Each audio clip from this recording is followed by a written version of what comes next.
All right, good morning, everyone. Welcome back into Betsperts Golf here for the first look at the 2024 John Deere Classic TPC Deere Run. Ryan Noonan, Raul Solo, Ron Kloss, PGA Splits 101, much deserved week off this week. Hopefully he takes it. Ron grinds. I mean, golf really goes all season. I mean, we have swing season events. There's very few weeks off.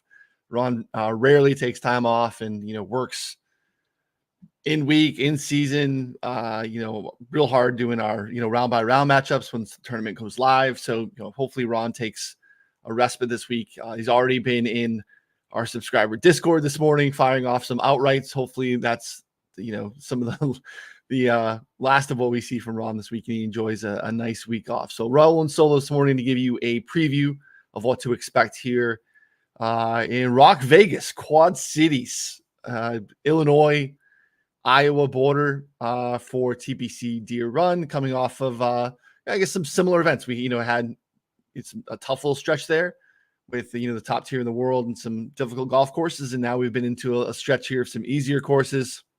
Had the Siggy at TPC River Highlands with the Birdie Fest, obviously a Birdie Fest last week in Detroit, and we have more of the same here obviously at TPC Deere Run for the John Deere. Now, I do think this course is a little bit underrated. We'll get into that in a little bit. Scoring is going to be low, but at least there's nuance to the course. Anyway, tough one for any Akshay backers last week. Just a very tough 70-second hole for young Akshay Bhatia, who just continues to play really good golf, puts himself in positions to win. And, winning golf tournaments is very difficult. If you watched any of yesterday's golf tournament, Cam Young will show you that winning golf tournaments is very hard, as he melted down. It was very, very much like just yelling at himself. I'm laughing, but it was tough to watch, to be honest. I mean, I don't know what's going on there, but tough to fire a ticket there moving forward.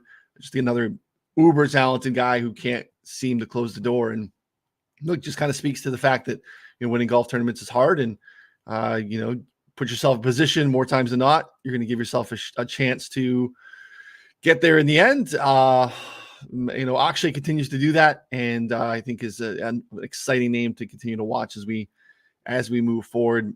Detroit, I don't know, say if it had more teeth than we thought. Scoring was not quite as low as I thought we would get to. Just some really bad golf by, definitely the guys I was on last week, some bad golf. And, you got to run hot with the putter. Got to be, just putting yourself in position on these courses where you're going to have to get into, 20 or so. And that's what we've had here as we kind of shift to TPC Deere Run. We have tops 18 under in each of the last 14 times that we've come here. Last year, Sepp Straka was the winner, 21 under.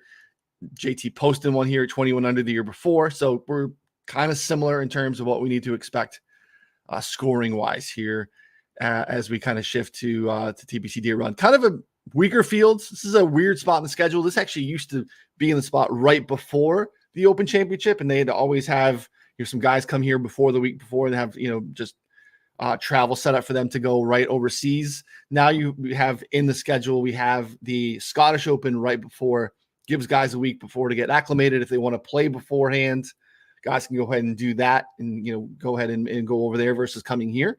So it's impacted the field a little bit, though. We got a little bit better than normal, I guess, top of the board, if you want to say so. Jordan Spieth is here for the first time since 2015. He won that appearance. This is, prime early Spieth. We have Patrick Cantlay in the field here this week, Sanjay M. So a little bit more of the top tier that we haven't had here in the past that has showed up a little bit. Sepp Straka, again, your defending champ. So again, just a little bit of interesting, and again, more of the same in terms of what we should expect field-wise comparatively to last week. So this has been around and on tour staples for about 24 years now, since about 2000 when this course came in. And like I said, you need to score. There's a little bit more nuance. There's, people don't always think of Illinois or Iowa being, hilly or having some different topography than what Detroit was. In Detroit, flattest course on tour. There's a little bit more to what we have here. This is also not just a straight Bombers course. There are some dog legs. There are some layup holes, a little less than driver occasionally. Obviously, you're going to see some guys, the average driving distance is still pretty high. Guys are still going to, grip it and rip it when they can. But there are some spots where you can't do that here. The fairways are ginormous, very wide fairways. Green's a little on the smaller side, but you're going to see some spots where being in the fairway matters here. I think this 4-inch rough that we have at TPC or Deere Run is actually penal compared to what we had last week in Detroit, where theoretically it was 4 inches, but just didn't seem to be really any penalty for missing. That's just not typically been the case in terms of what the data is shown here. You need to kind of be in the fairway and put yourself there. Now, again, wide fairways, but fairways, having the shorter par 71 as well, you'll see, and you've seen that historically with the leaderboards here, there is a spot where anyone really can compete. Whereas last week there was definitely an edge to distance because there wasn't any penalty for missed fairways. Really, you can really wanted to get it out there and take advantage of some of the length that you had. When you see Zach Johnson and Ryan Moore and Lucas Glover, those guys have populated leaderboards here historically. Even in later stage, Zach Johnson, Ryan Moore second here in 2021. Lucas Glover, multiple top 10s in the last 4 years here. So it's just kind of everyone's kind of in the mix. So it's really who's dialed in. Approach is going to be important. You're able to put yourself in the fairway, have good looks on the greens, and then run hot on these bent grass greens. So that's what we have going on here. So par 71, a little on the shorter side, a little under 7,300 from the tips. We have a full field, 36 hole cut, tree line Parkland style. But again, these are, what are they? Let me find this here in terms of the ranking of the width of the fairways. They are wide.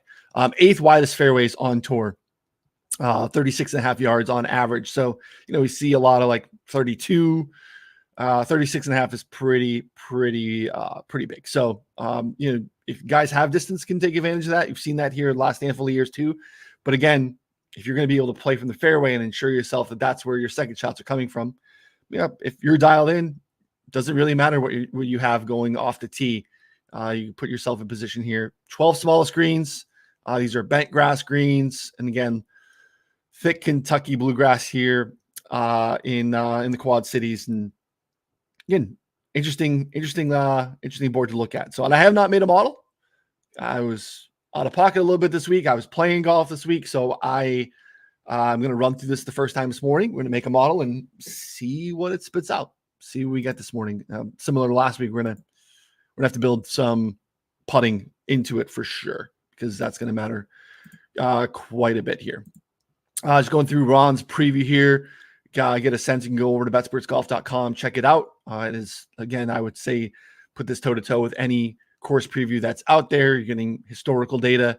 You're getting history of the course, and they're obviously going to get detailed strokes gain analysis for all of the buckets there too, and help you build a model. He puts his key stats down at the very bottom as well, and get kind of a skeleton of how to build your model if you want to start to build those things out on the site, which is pretty important to do. Again, going down the board here from a DFS lineup building standpoint, from a betting card standpoint, this is a week to do so. This is a spot where having a tool like the rabbit hole to be able to get an understanding of some guys that could populate deep down the board and be in a good spot that profile well here. This is a great week to check that out. So head over to betspertsgolf.com, check it out. Look in the show notes for some details in terms of discounts, some partners in terms of Underdog Fantasy if you want to get access to us for cheap, Vivid Picks, some of the pick'em sites out there that we partner with if you want to get access to the rabbit hole and build your models for really cheap for the rest of the summer.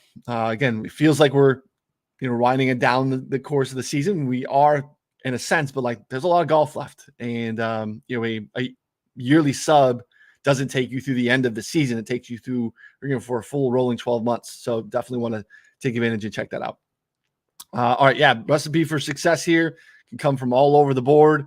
As you said, it's a shortish par 71, so that means you're going to have a mix of just 3 par 5s. All of those are in the 550 to 600 range. You're going to have the par 3s. Par 3s a little harder here. They're longer, tougher to score on. So you're going to grind par there. And then 11 par 4s. And again, proximity from those, you have a little bit more of a shorter irons due to the length of the course. But there's no like real key proximity buckets. I think it's spread out a little bit here. I would lean towards the wedges. I mean, ideally, guys are in the fairway. Guys with tour average or above length are going to have 150 or less into these holes. So wedges more so than where we typically live, which is that 175 to maybe 200 range more times than not for these guys. We're going to have more wedges a little bit this week too. Let's see here. Off the tee, as we said, very forgiving fairways. You're going to be able to bomb it out there if you need to, but you really can't overpower it. We do have some, bunkering here. We do have some dog legs. And as I said, the rough is going to matter. Or you're going to want to stay out of there. Is top 5 easiest courses to gain strokes off the tee. Drivers are used about 5% below average, though. So that does tell us that there are some conservative approaches.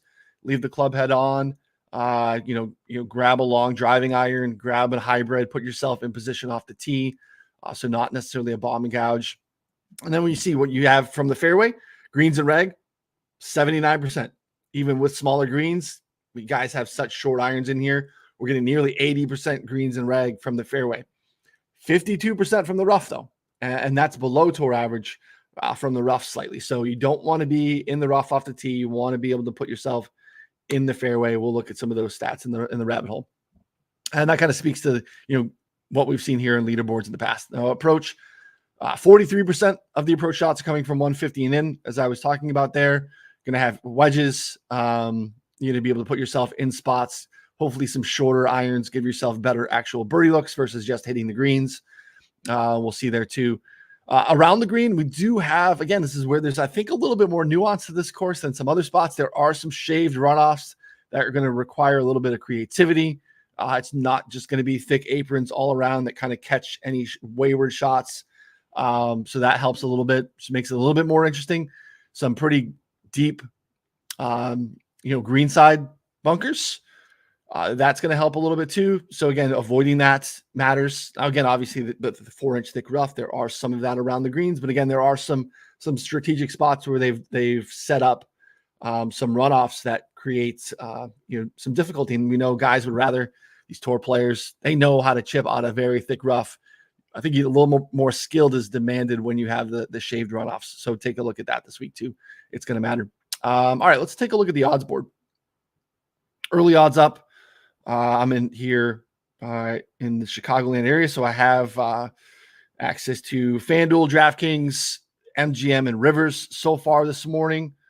Put this up here. You can see here, Patrick Cantlay is your favorite. Been a really weird year for Cantlay. He's playing better golf now. Obviously had a nice little showing at the Pinehurst, then played well and gave himself a shot in the end at TPC River Highlands for the Travelers. He is your very prohibitive favorite here at 9-1.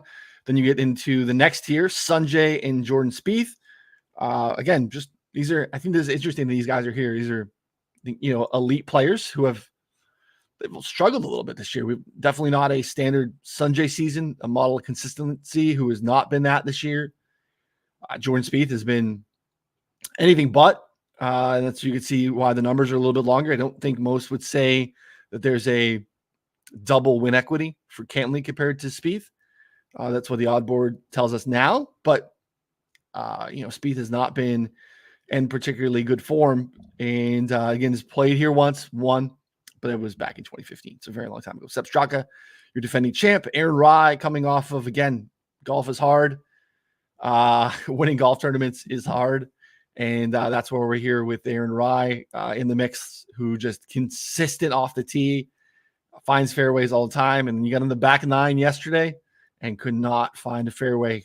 Just continued to leave himself out there and didn't give himself any chances to really score down the stretch. Still only was one shot back, and you'd like to think what could have happened for Aaron Rai if he would have kept himself in the mix.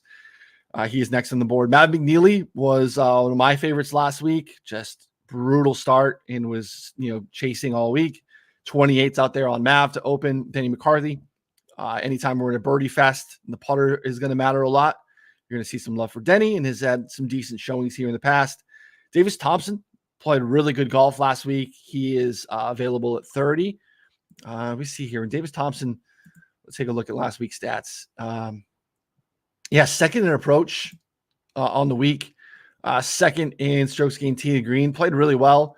Was really one of the only guys towards the very top of the leaderboard that lost strokes putting, which is tough for I don't know, when you look, look for the event. I'm sorry. I was looking at round 4. Yeah. So that didn't help. Losing strokes putting for the week for Davis Thompson. No, he gained barely. I'm sorry. He lost on shot 4 under and lost strokes putting on Sunday. Not great, but at tee to green, strokes gained approach. Davis Thompson had a nice little week. He's out there at 30. Let's see. Keith Mitchell, get 40 out there on MGM if you have that, and you can get more than peanuts down there. Keith Mitchell's going to model well. Jason Day, again, in terms of just overall skill sets and pedigree, just not been playing good golf. He should probably be higher, but he's, this is baking in some form, which has not been great. 33 for Jason Day. JT Poston, 35. Again, won here before, so feels like a great spot for him to continue to play well. Nick Dunlop played really well last week. Again, short game wasn't great. Tee to green was nice. 50 out there on him. Sam Stevens plays these weaker field events pretty well. Kevin Yu just played really well approach-wise last week. Where did he finish on the leaderboard? I don't think it was particularly well. I think he had a nice Sunday, which you like to see. But not a guy that I'm chasing. Again, Keith Mitchell missed the cut last week. It's not surprising.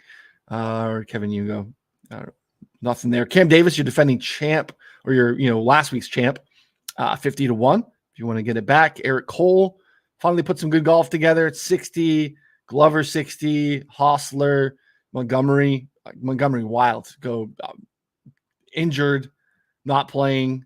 Last 2 starts, 80, withdraw, 80, withdraw, comes in and puts himself in contention all weekend. It's just, again, we do this on purpose. We bet on the sport. We handicap the sport on purpose, and you have situations like that happen. And you're all right, man.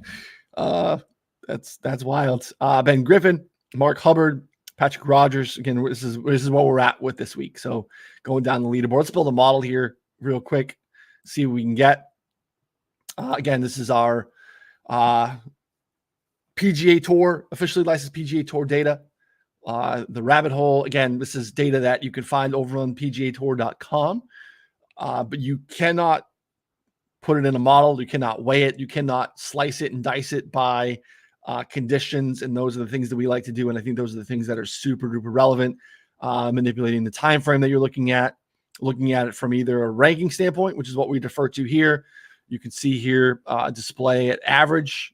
Again, when you're looking at the strokes gained, you can see the average strokes gains, total strokes gained over a different time frame, and the percentage of rounds gained as well, which I think is a useful stat, especially if you're looking for floor. If you see how frequently someone gains in a particular metric, that's really important to see, right? Like how often, how consistent are you? Not just spiked weeks. And spiked weeks too, we have the ability to capture that through one of our views here as well. So just look here. Building a model is an intimidating phrase for some. Is a very, very simple thing to do, and we're going to keep it fairly simple this morning. Again, I have not built one yet for the John Deere. I'll probably build one that's a little bit more extensive than what we'll do here. But I think keeping it just fairly straightforward, and we'll do that here this morning. So let's look here. I'm deferred to the last 6 months. The golfers that are in this field, I have not messed around with any of the particulars in terms of region, course type, course history from this particular course or anything. We're just looking at the last 6 months, the number of rounds you've played. That's captured here for these guys. You can see here, 62 for Davis Thompson. 58 is what's captured in ShotLink data. So, sometimes they'll have those swing season events or alt events. Sometimes the guys will go down to, Mexico or, whatever, some spots where farmers, we have, multiple course events. We don't have Palm Springs. They don't have ShotLink everywhere. So that's kind of what those numbers are telling you.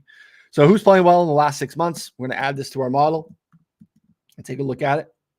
Very simple. All you need to do is hit the little plus button below the stat, or I guess, above the column. Hit that plus. You can give it a name if you like. Don't have to, but it'll let you know when you kind of get to the other page what you looked at. And then from there, you can weigh it and you're off. Straightforward, easy stuff. Some other cool features real quick.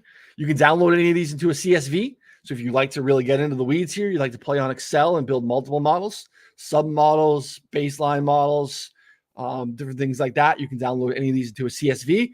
There's a feature you cannot find anywhere else. You want to see rankings from other people that contribute, or we have a couple of different podcasters in the space. Andy Lack, Inside Golf Podcast, uses the rabbit hole, saves his model in here for you to view. Matt Vicenzi, Tap It In podcast, you can see Matt's model in here as well. I think those are useful things to look at, to go in and take a look and see, hey, is there a stat that he's adding that I'm not considering? Anything like that. Or he really weighed, course history, or he really weighed corollary courses, or something, like anything like that. I think it's a good tool, for you to go in as you build your own, to get a sense of what other people are looking at and giving credence to that week. All right. That is just who's playing good golf. Let's dial it in. That was 6 months. Let's look just a little bit shorter. Who's playing really well right now? Last 16 rounds. Who is playing the best golf in this field? Aaron Rai, Sam Stevens, Mag McNeely, Davis Thompson, Patrick Cantley, Ben Silverman, Troy Merritt, Sanjay M, Sepp Straka, and Pat Gazire. These are your top 10 in the field. You can see right now salaries are listed for DraftKings. Salaries, this will update. You can see some guys are blank. This still has the John Deere salary. This will update, obviously. This is Monday morning, later on Monday afternoon, when DraftKings updates their salaries for this event. Also, you can see here, there's a little section on salaries. If you play DFS on FanDuel, you have the option to default to that scoring setting as well. All right, these guys are playing really well now. I'm going to add this to the model. This is just last 16. And I'm doing strokes gained total. I typically don't do a ton of modeling with putting because it's a little bit noisy, and you get into different, putting services, and that can matter for players. There's some pretty drastic swings from surface to surface.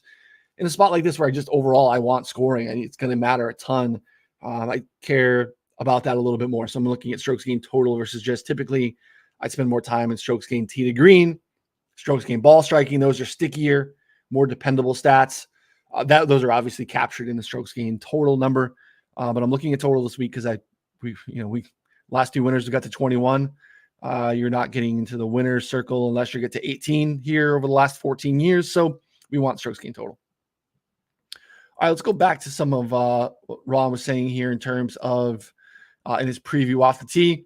Again, generous fairways, thick rough. We want to make sure we are avoiding the thick stuff. So let's go off the tee. Let's just look here. Last 24 rounds, strokes gained off the tee. Who is gaining quite a bit. All right, some familiar names. You guys are getting actually a lot of this is tied up into distance, which is interesting to see. So this and accuracy is pretty poor here, and we don't really want that this week. That doesn't help us very much. We don't want guys that are gaining through distance. We want ideally guys that can gain through accuracy. You see the next group of guys that can do that. That matters a little bit more. So, if you wanted that, total driving would be interesting. Good drives is a viable stat this week. Good drives, you can see here as you hover over any of the stats, they tell you what the actual definition of the stat is from the PGA Tour. This is on par 4s and 5s, the number of fairways hit, plus the number of greens and reg when the drive was not in the fairway on the tee shot, divided by the number of par 4s and 5s. So basically, can you still get to the green when your tee shot is wayward? So that's, a combination of, first and second shot, right? Are you putting yourself in position off the tee?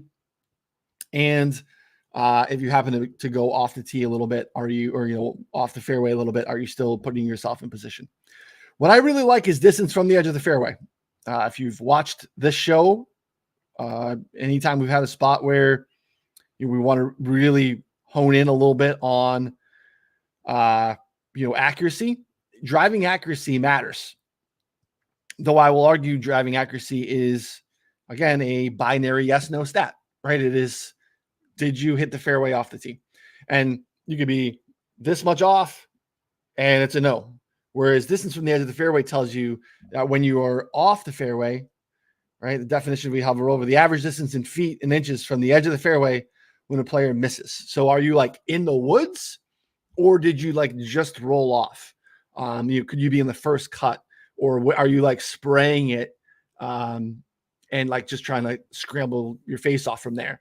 Distance from the edge of the fairway, I think, is a significantly better stat. It is actually telling you what you're trying to capture when you're looking at driving accuracy.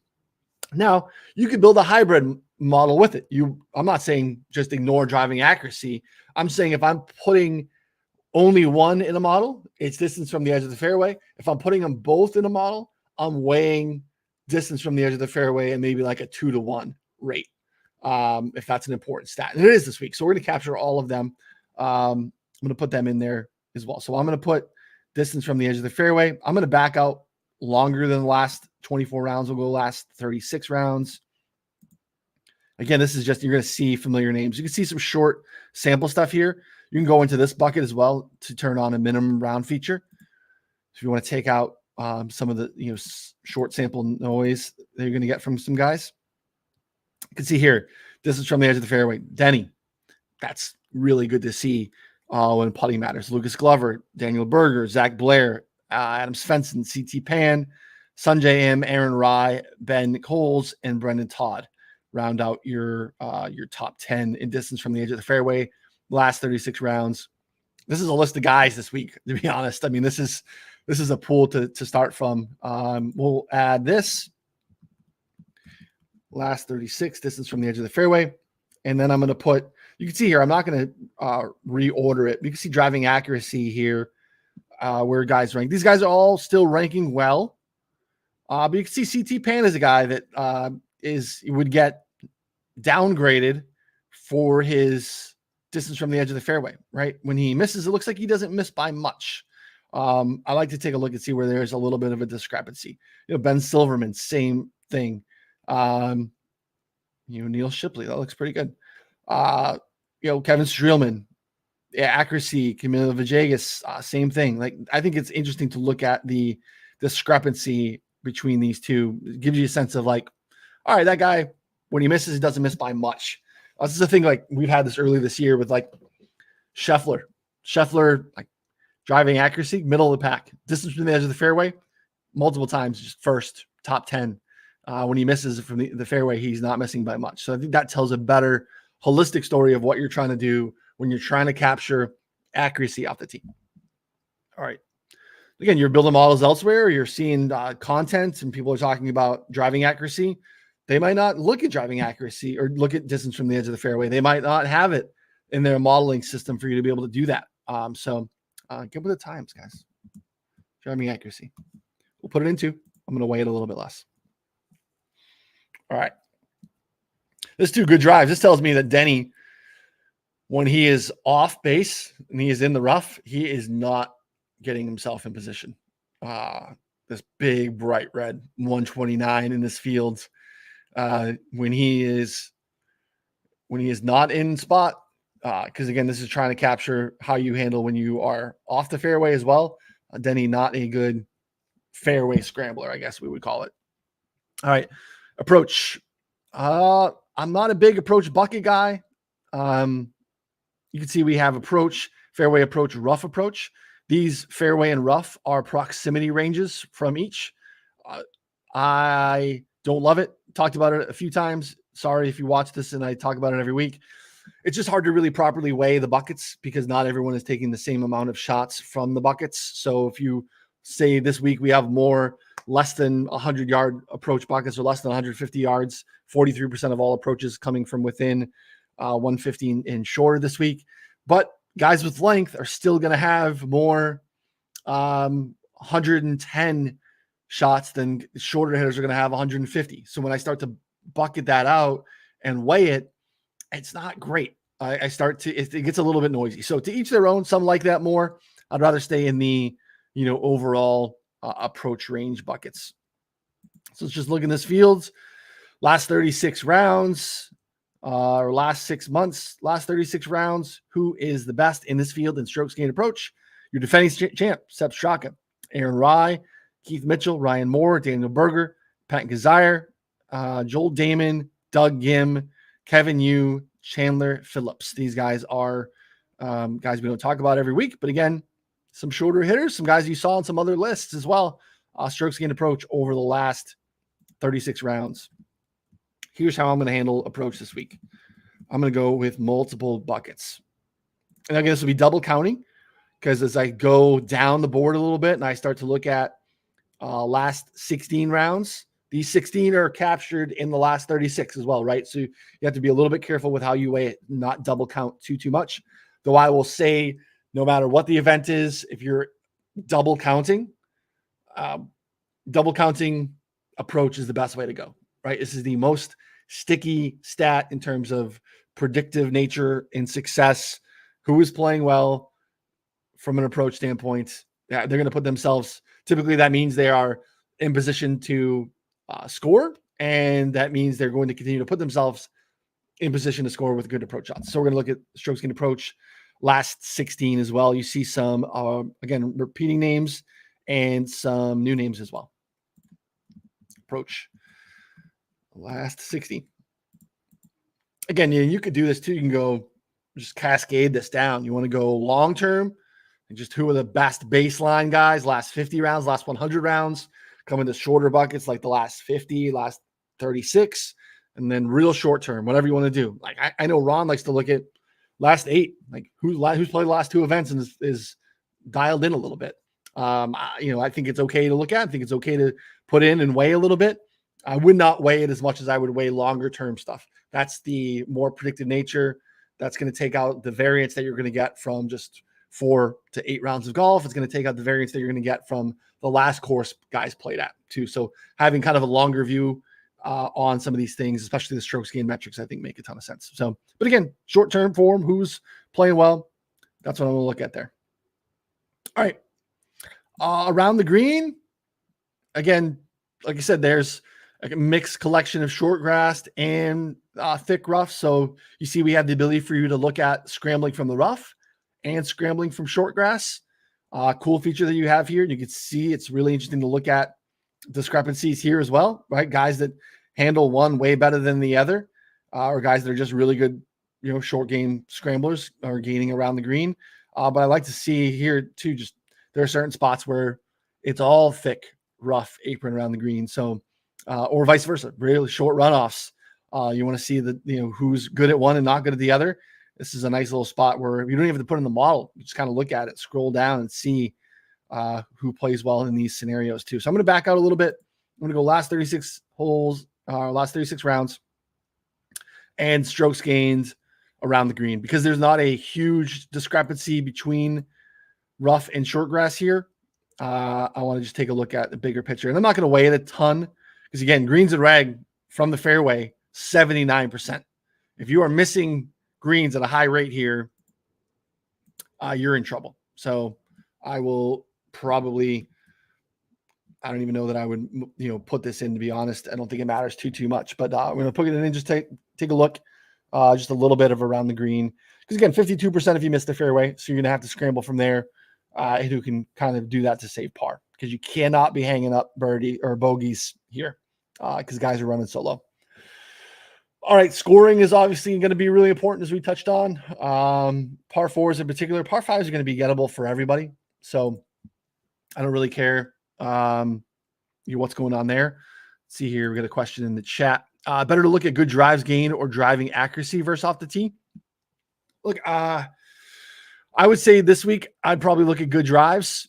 Driving accuracy, I would do the combined model with the distance from the edge of the fairway. I think you can put them all in there and weigh them all a little bit. I think it matters. I don't know that there's one better than the other. I think just putting them all in and weighing them different. And again, I would weigh distance from the edge of the fairway the most. Maybe good drives next and driving accuracy. But again, I knew that I wanted to do a little bit more bucketing with approaches. So good drives gain. Now I'm really starting to double count a bunch because I also have baseline strokes gained total over the last 16 or last 6 months, last 16 rounds. So like, I don't want to get into too much of that. So good drives is why I left it off, but I think it's a useful stat to look at this week too. All right, here, let's get into scoring. We got to score. I forgot that my face is in the way, so you're not even seeing some of these names. Let's do this. There you go. No one needs my face early on a Monday morning. Scoring. Birdie or better. Let's back out. Let's go 50 rounds. Birdie or better in this field. You see some smaller samples, some guys. Take that out just to make it won't get too much of a weight for those guys. You see some smaller stuff still, but Pat Gazire, missed some time. We're still getting 35 rounds there, so it's decent.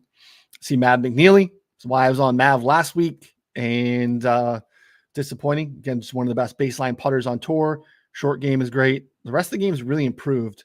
So really surprised that he didn't put it together. So do birdie or better here, and we are looking at the last 50 rounds.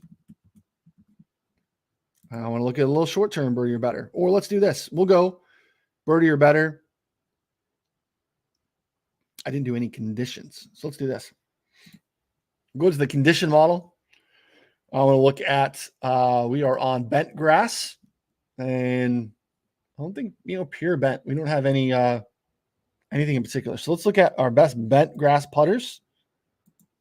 You can see here, if you're seeing this for the first time, there are so many conditions. And there'll be one more that I'm going to add. I should have done at the top. You want to look at event type, scoring conditions, length, field strength, fairway or green surface, sizes of the greens, speed of the greens, golfer archetype. If you want to look at, who built the course, there are, guys that I think that's a useful thing to do. Take a look at how they go and how they build. Off the tee club selection. Last week we were driver heavy. We're more of a mixed bag this week, so it's not something I want to look at. But what's the missed fairway penalty? There's a rough penalty here. I would say the rough penalty here this week is high. You can take a look at that. How easy it is to gain on approach. Who plays well when the par 4 scoring is difficult. Scrambling from the rough or short grass is easy or difficult. Any of these things. Who plays well with wind. Anything like that you can take a look at. So right now we're just looking at bent grass greens. Who are the best putters in the fields? I got to change my time frame here. Look at the last 3 years. Bent grass greens, the last 50 rounds. Who is scoring in these scenarios? All right. So Nate Lashley, Harry Hall, S.H. Kim, Taylor Montgomery, Kelly Craft, Vincent Whaley, Chesson Hadley, Davis Thompson, Cam Davis, Kevin Chappell. You want to look at just putting in general, strokes gained putting on bent grass. You can see this as well. See Denny, JT Poston, Andrew Putnam, Matt McNeely, Brendan Todd, S.H. Kim, Callum Taram, Harry Hall, Justin Suh, and Bo Hostler. These are your best putters on bent grass last 50 rounds. So I'm going to do this. I'm going to add this. We already did birdie or better. I'm going to do bent putting. All right. I'm going to clear that bent. You can see that's here. I'm going to get rid of that. Reset it. All right. One more thing I'm going to do. Take a look at. Should have done this at the top. This is kind of a baseline stat that I would like to do. Let's just go in here by condition. Scoring conditions this week. You have to say when we're getting to, relative to par, we're about like minus 1.45 over the last handful of years. That would be, easy, very easy scoring conditions. So we're going to eliminate any difficulty. We're going to see who plays their best in this field when the scoring conditions are easiest. And let's see what we get here. Last 50 rounds, easy scoring conditions, strokes gained total. JT Poston, Patrick Cantley, Eric Cole, Sunjay M, Ben Griffin, Cam Davis, Davis Thompson, Bo Hostler, Brendan Todd, and Seamus Power. These are the guys that play the best when the test is pretty easy, straightforward, right? You got to be able to birdie. The course is right in front of you like this. This is a very important metric really should be a baseline metric for us this week. So this is easy, very easy scoring conditions. Let's knock this out. Let's see what we get. Create mixed condition model. Hit the button up top. All we need to do is weigh this, and let's see what we get. So let's mess around. I want this, our last one that we did. This is going to be what I would call like an anchor stat. We're going to give this a big one. Around the green, I don't want much, but I want to capture it. I want to see it a little bit. As I mentioned, I want distance from the edge of the fairway to be more important than driving accuracy, but I want this collectively to be a pretty important metric this week. So let's do, when we go 15 and 5, I'm giving that a lot of weight. That really matters this week. Again, you can see this is updating down at the bottom to tell you what your stats are. I got here collectively 20 on putting and scoring. It's a little high, but let's see what we want to do here. Last 6 months, I'm going to go a little higher. So why don't we go 13 and 7? Give a little bit more weight to a longer term, takes out some of the noise. Same thing for approach. Why don't we do that same split, 13 and 7. So I'm giving the 20 to approach buckets, but I'm again weighing a little bit more longer term. And then we'll steal some from our putting because we're kind of collectively doing the same thing here. So we got 20. We need to get this down to 15. So we go, why don't we just do this? See what we got. 7.5, 7.5. Give it a name. So this will be first look. TPC. Deere run. All right, I'm going to save this so folks can see it. And this will be in that drop-down box if you want to see the expert rankings. Let's see what we get. Click Save and Generate. And spits out the answers. All right, top of the board. Patrick Cantley is 1 in the model. Aaron Rye, 2. Matt McNeely, 3. Going to break my heart again. Denny McCarthy, 4. Sanjay, 5. Ben Griffin, 6. JT Poston, 7. Davis Thompson, 8. Doug Gim cannot legally build a model that does not have Doug Gim in the top 10. And Keith Mitchell is number 10.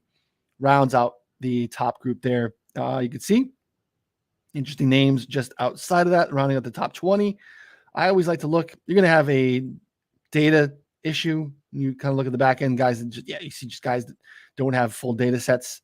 But I like to see who does and who's rating poorly, right? These are the guys you don't want. I like to see until you run into a name that you're like, oh, wait a second.